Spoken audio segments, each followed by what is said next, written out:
چشمم ولی نره تو پای مادرم. من حاضرم خار بره تو چشمم ولی نره تو پای مادرم.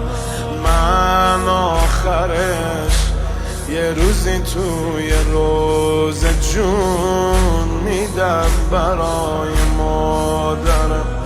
کاش من بودم سیلی میخوردم اون روز تو کوچه جای مادرم. کاش من بودم سیلی میخوردم